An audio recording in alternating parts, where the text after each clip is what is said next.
Welcome to the INFOWARS Nightly News. I'm your host, Jakari Jackson. It is May 19th, 2016, and here's a look at our top stories. Tonight, has ISIS struck again? Egypt Air Flight 804 goes down after French intelligence warned authorities it was clearly being targeted by terrorists. Then, the California Senate approves sweeping gun control measures. Meanwhile, Hillary Clinton campaigns to repeal the Second Amendment. And the Second Amendment was written to guarantee that that will never happen. And Pope Francis says Jesus is like ISIS.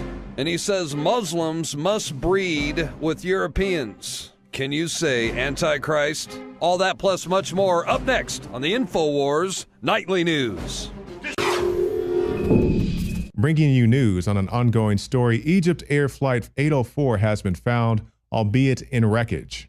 Earlier today, we know the vice chairman of Egypt Air told CNN that the wreckage from Egypt Air 804 had been found about 150 nautical miles north of the Egyptian coast. Now this breaking news, Greek officials say it is not. I repeat, it is not the wreckage of the plane. So at this point, wreckage from Egyptian Air Flight 804 has not been discovered. The search continues. And we'll bring you more on that as it develops. Now, talk about something different here. When we talk about somebody like the Pope, I always try to be respectful, but some of the things that even top guys like him can say just rub me the wrong way. One was it last year when he said that by human standards, Jesus's life was a failure. Now, I'm willing to give the guy a benefit of a doubt and say he had some greater meaning behind that maybe was lost on me. But some other things he says I just cannot get with at all. And we have this article. Pope Francis likens Jesus to ISIS and says Muslims must breed with Europeans. Now, I'm going to read you this quote, and then you can make up your own mind whether you think this criticism is justified or not. Today, I don't think that there is a fear of Islam as such, but of ISIS and its war of conquest, which is partly drawn from Islam. Now, to that, I would agree with that. I think a lot of people, when they see these Muslim terrorist events, these guys screaming Allah Akbar before they set off the suicide bomb or commence a shooting, that's your radical groups. That's ISIS, Al-Qaeda, Boko Haram, Boko Haram kidnapping all the schoolgirls over there in Africa. So people see these things and they are being affected by these groups, not Islam itself. We'll continue here. This is what he said to a French newspaper. It is true that the idea of conquest is inherent to the soul of Islam. However, it is also possible to interpret the objective of Matthew's gospel, where Jesus sends his disciples to all the nations in terms of the same idea of conquest. Now, this is where I take exception. Yes, Jesus did send his followers out, but he didn't send them out on a radical jihad. He didn't say, kill people who do not convert to your way of living or your way of spirituality or religion. Once again, talking about the radical groups, not Islam as a whole. He didn't say chop people's heads off or force the women to wear headscarves or, light journalists on fire. So once again, I'd like to believe that the Pope has a larger issue here that maybe isn't accurately captured in the soundbite, but the soundbite itself, I take much exception to. Jesus did not go out and tell people to commit violence. Yes, he did, beat the money changers and stuff like that. He did tell his followers to go out and buy swords for, personal defense and protection, but he didn't say go out and commit violence against anybody. So let me be very clear to anybody who thinks that what he just said was gospel there. Now let's talk about something that we've been talking about for many years now, but you can finally believe it because it's being reported on mainstream outlets. That is the issue of people spying on you in your own home through your own electronics. Now, I started here coming up close to 4 years ago, and the idea that somebody was spying on you was just kooky, tinfoil hat. Everything is invulnerable. Nobody, even if they could, why would anybody want to look at you? Because they can. That's why people do anything, because they can or they feel they can get away with it. This goes for your smartphones, your tablets, whatever you have, your smart TVs. And I remember, I believe it was CNN 2 or 3 years ago, they put out the article, or it was actually a video. The correspondent there, she was talking to some security expert, privacy expert, whoever the guy was. And he was saying, yeah, this is how you hack in. And he just went in and hacked the TV in real time and showed him, yeah, I could be at my house looking at you on your TV. And the lady was aghast. And she got a piece of Scotch tape or whatever tape, and she put it over the top And she said, yeah, I would recommend that you do this too. That was a couple years ago. Alex Jones has been talking about this for many years before I even got here. But let's take a look at one of the latest stories. The trolls who take photos of you through your TV and turn it into porn. They say some images are lifted from social media sites or even from smart TVs. That's what I was just saying, the smart TVs. They're then manipulated and photoshopped to make them appear pornographic. Now, once again, this isn't inherent to smart TVs or hackable devices. Some people just take your images and want to turn them into porn for whatever reason. I'm not sure why somebody want to do it, but I guess there is a market for it. If you're perusing the internet for that kind of deal, I guess you're not too interested in what's actually real or not, but just something to be aware of. The next time you have your TV out, just be aware that somebody can hack into your devices and use that information for their own personal means. Now let's talk about something that's near and dear to me. That is the Second Amendment of the United States of America. And I do believe shall not be infringed is a absolute. Now it doesn't say shall not be infringed if you hunt or if you just shoot at the gun range, as many people want to add their own spin and emphasis on it. Because you see all these politicians, these constitutional scholars, lawyers, as they call themselves, they say they know what's in the Constitution, so they know how to abide by it. I say they know what's in the Constitution, so they know they're willfully bastardizing it when they add all these changes to it, or their own interpretations, where they say that you can't have more than 10 guns in your, or more than 10 bullets in your magazine. You can't have an easily detachable magazine, which I'm like, wow, that's an issue now.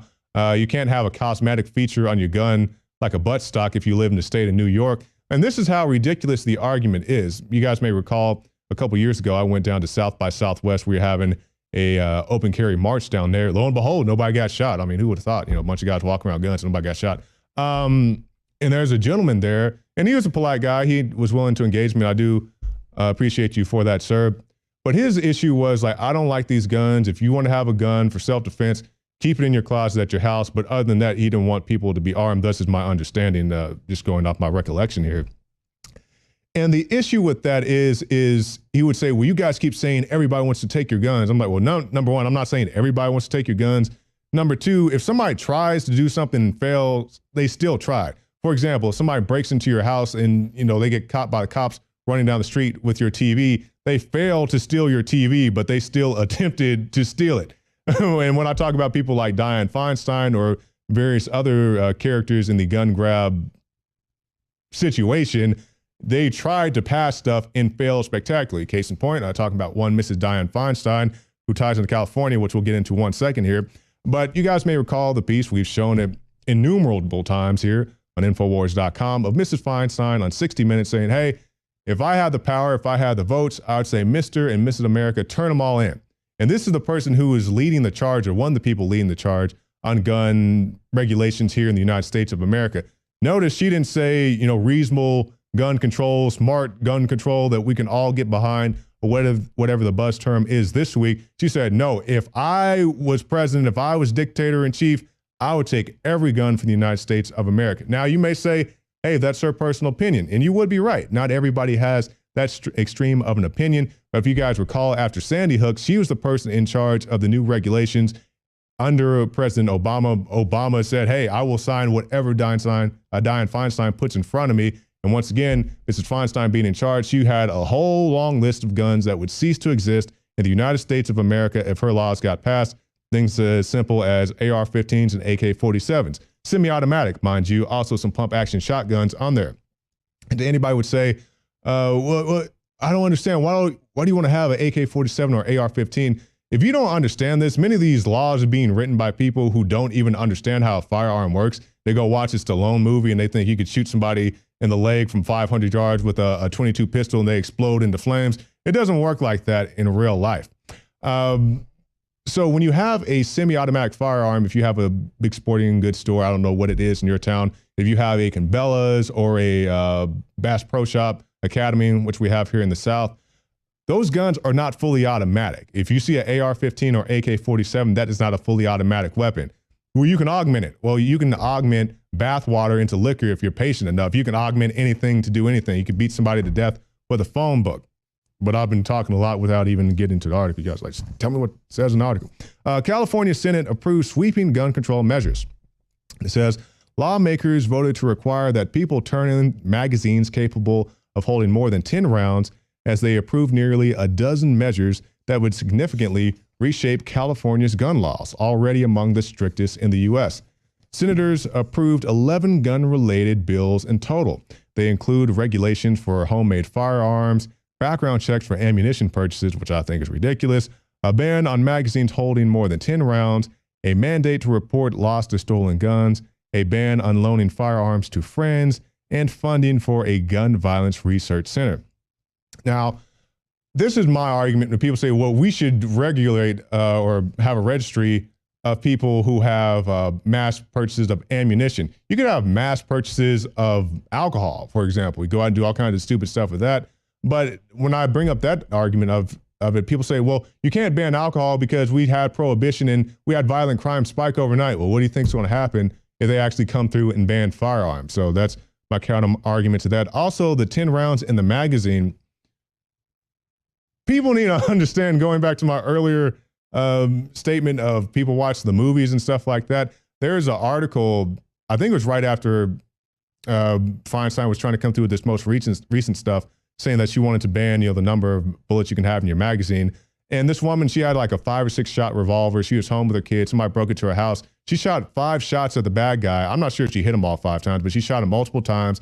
The guy ran out the house. Lo and behold, he didn't die. If he was with a crew of 2 or 3 people, she would have been out of bullets and out of luck when the other guys came to harm her. But that's just one aspect from it.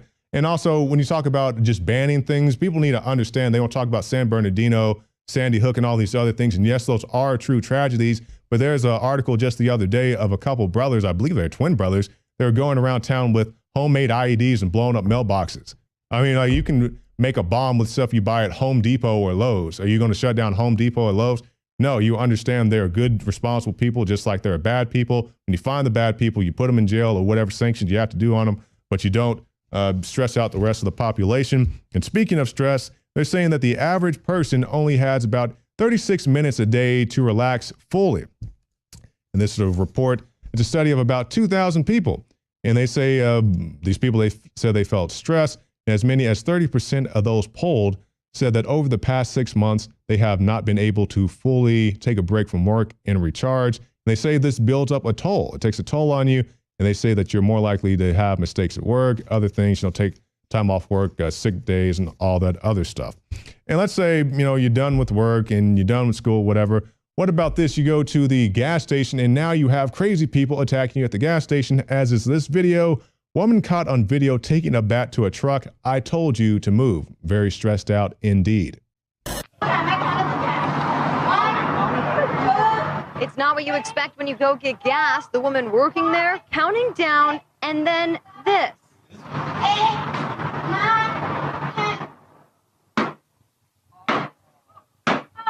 I told you to move, she says. Apparently angry he's been sitting in front of the gas pump for too long.